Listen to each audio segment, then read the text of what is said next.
한 주간의 한반도 정세 그리고 외교 안보 이슈 다시 한번 정리해보는 토요일 대담 코너 한반도 브리핑입니다. 오늘도 외교 안보 국제 분야 담당하는 이준삼 기자 나와 있습니다. 어서 오세요. 네, 안녕하세요. 네, 먼저 오늘 주요 이슈부터 소개해 주시죠. 네, 기시다 후미오 일본 총리의 한국 방문을 계기로 더욱 구체화된 한일, 또 한미일 협력에 초점을 맞춰서 분기점을 맞고 있는 한반도 정세 살펴보겠습니다. 네, 최근 한일 정상은 후쿠시마 오염수 방류와 관련해서 한국 전문가 시찰단을 현장에 파견하는 데도 합의했습니다. 어제는 이와 관련한 양국의 국장급 협의가 서울에서 열렸는데요. 시찰단의 역할을 두고선 양국에서 좀 다른 목소리가 나오고 있습니다. 북한의 미사일 정보를 실시간 공유할 수 있는 한미일 3국 간의 협의체 구축에 속도가 붙고 있습니다. 여기에는 예상 발사 지점에 대한 정보에서 1급 비밀까지 포함될 것으로 보이는데 우리가 얻게 될 실익이 무엇인지 짚어보겠습니다. 우리 정부의 규탄 성명에도 북한이 개성공단 공장 10여 곳을 무단 가동한 정황이 포착됐습니다. 북한은 금강산 관광지구 내 남측 자산뿐 아니라 북측 자산까지 철거하고 있는 것으로 확인됐습니다. 네, 최근 서울에서 열린 한일 정상회담에서 의미 있는 결과물들이 많이 나왔죠. 먼저 오늘 23일부터 진행될 우리 정부의 후쿠시마 원전오염수 시찰단 파견 문제부터 짚어보도록 하죠. 네, 정부는 그간 일본이 공개해온 자료, 그러니까 또 일본으로부터 추가적으로 받은 자료를 바탕으로 이 오염수 방류의 위험성을 검토해왔다고 하는데요. 네.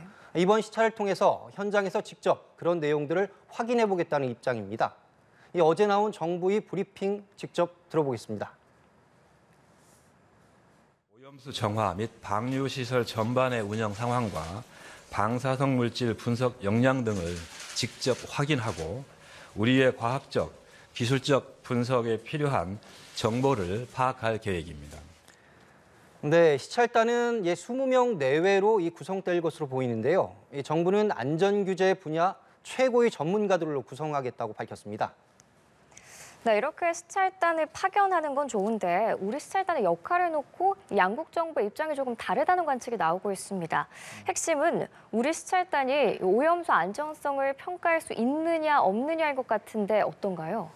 네, 이 검증이냐 아니면 단순한 이해도 높이기냐 실제로 한일 정부 당국자들 발언이 좀 엇갈리고 있는 게 사실입니다. 네. 먼저 공개적으로 나온 이 두 발언 직접 들어보시겠습니다.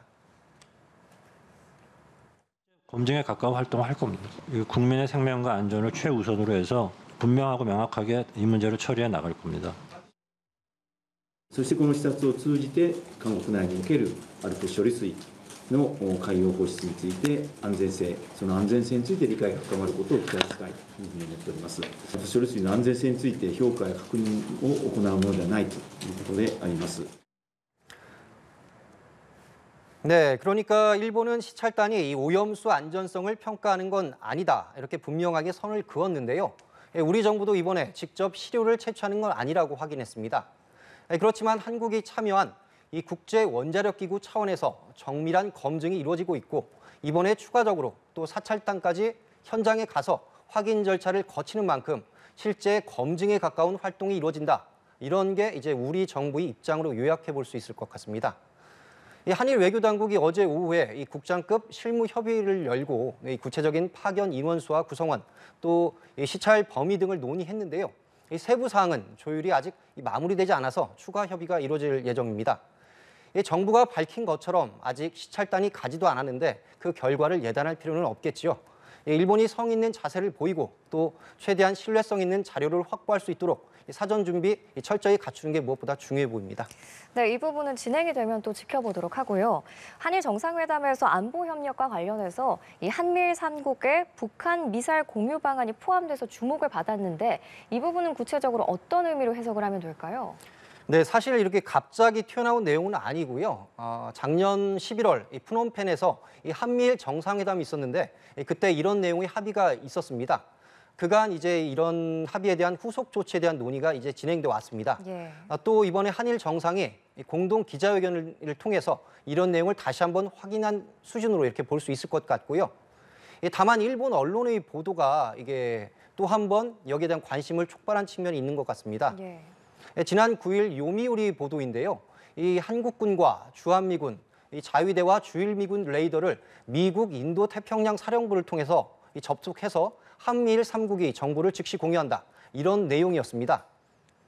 이 한국과 일본 간에는 사실 이 정보 공유와 관련해서 사실상 이 두 개의 채널이 존재해 왔습니다. 하나는 이 2014년 체결된 한미일 정보 공유 약정, 이 티사라고 부르는데요.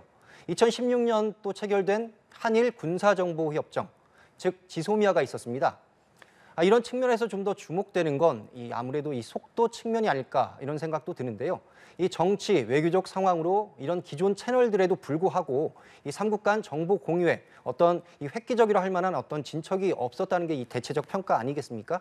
이제 그런 실질적인 협력에 가속도가 붙고 있다. 또 윤석열 대통령이 워싱턴 선언, 그러니까 한미 핵 협의 그룹에 일본 참여를 배제하지 않는다. 이렇게 밝히기도 했는데 이런 흐름들과 함께 본다면 한미일 안보 협력에 던져주는 함이 적지 않다. 이런 평가가 가능해 보입니다. 사실 우리한테 가장 중요한 건 이렇게 공유를 함으로써 우리의 북핵 대응 능력이 얼마나 강화되느냐인데 어떤 평가들 나오고 있나요? 네, 일단 이 다다익선이란 표현으로 좀 가능해 보이는데요. 예. 이 북한 미사일에 대한 대응 능력만 놓고 본다면 이 상식적으로 한미일이 똘똘 뭉쳐서 이 정보 공유하고 또 공동 대응하는 게 이상적이란 점은 부인하기 어려울 것 같습니다. 네. 미국의 한반도 전문가가 최근 언급했던 내용을 좀 보면요. 그러니까 미국을 포함한 이 어떤 나라도 이 북한에 대해 완벽한 정보를 갖고 있지 않다. 이 한미일 정보를 통합하고 협력해서 공유하면 각자 더 잘 방어할 수 있다. 이런 이야기를 했는데요. 이런 협력들이 정보 사각지대를 없애고 또 신속한 대응 능력을 배가시켜준다. 이런 측면은 분명히 있다는 겁니다. 네. 이 앞서 언급한 T사의 경우에 이 1급 비밀까지도 공유가 가능해서 이론적으로만 본다면 실질적인 미사일 요격 체계로까지 발전할 수 있다. 이런 관측과 분석도 나오고 있습니다. 다만 미국을 중간에 둔다고 하더라도 한일 간의 군사협력은 지난번에도 한번 말씀드린 적이 있는데요. 네. 국민 여론 등 여전히 민감하고 복잡한 요소들이 여전히 작지 않다는 점이 이제 부인하기 어려울 것 같고요. 또 여기에 이 비판적인 전문가들은 북한이 미사일을 쏘면 가장 가까이에 있는 한국이 먼저 이 포착하고 현실을 놓고 볼 때 최소한 한일 차원에서의 대북 이 정보 교류는 일본 쪽의 실익이 아주 큰 반면에 상대적으로 우리에겐 좀 큰 도움이 안 된다. 이런 반박도 나오고 있습니다. 네. 이처럼 한미일 협력 강화에 북한뿐만 아니라 북중러, 중국과 러시아 또한 촉각을 굉장히 곤두세우고 있다고요. 네네. 어떻게 보면 이 한미일 이 미사일 정보 공유 협력이 오랫동안 사실상 이 제자리 걸음을 할 수밖에 없었던 또 다른 이유 중 하나가 아닐까 싶은데요. 네. 중국이나 러시아는 그동안 이 한반도나 그 주변에 포진한 미군 포함한 한국, 일본 연합 자산까지도 이런 무기들이 진짜 타깃은 북한이 아니라 이 자신들이라고 이게 주장해 왔고 또 인식해 왔습니다. 예. 특히 군사, 경제 등 온갖 분야에서 이 패권 경쟁이 치열해지면서 중국의 이 경계 눈초리 더 날카로운 측면이 있었고요.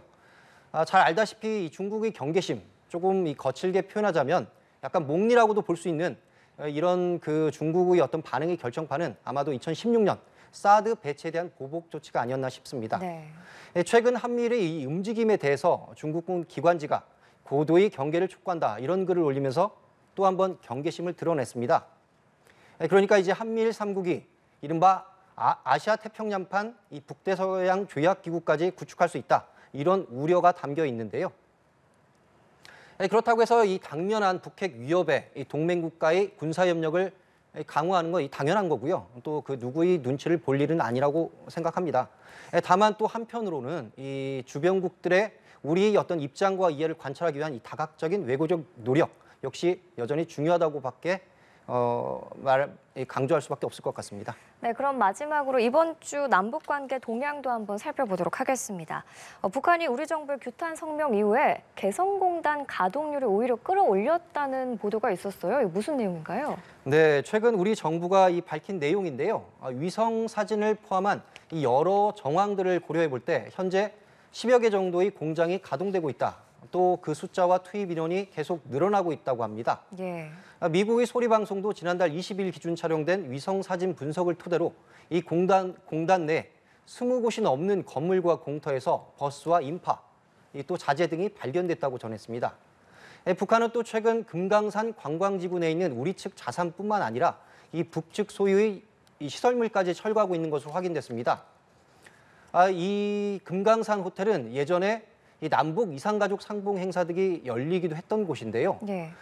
그러니까 이제 2019년 하노이 북미 정상회담이 빈손으로 끝난 이후에 김정은 위원장이 보기만 해도 기분이 나빠진다 이러면서 이 남측 시설 철거를 지시한 바 있고 그 이후에 이 남측 시설물 철거가 본격화됐었는데요. 최근에 이 북측 시설물까지 철거에 나선 이유는 조금 더 지켜볼 필요가 있어 봅니다. 어쨌든 최근 나타난 이 북한의 새로운 동향들을 이 정부도 예의주시하고 있고요. 그 배경을 면밀하게 분석하고 있는 상황입니다. 네, 북한이 남북 간 연락 채널을 끊은 지도 벌써 한 달이 훌쩍 넘었습니다. 반면 북한은 오는 9월 중국 항저우 아시안게임에 대규모 선수단을 파견키로 하는 등 중국과의 교류 협력에서는 돌파구를 모색하는 듯한 모습인데요.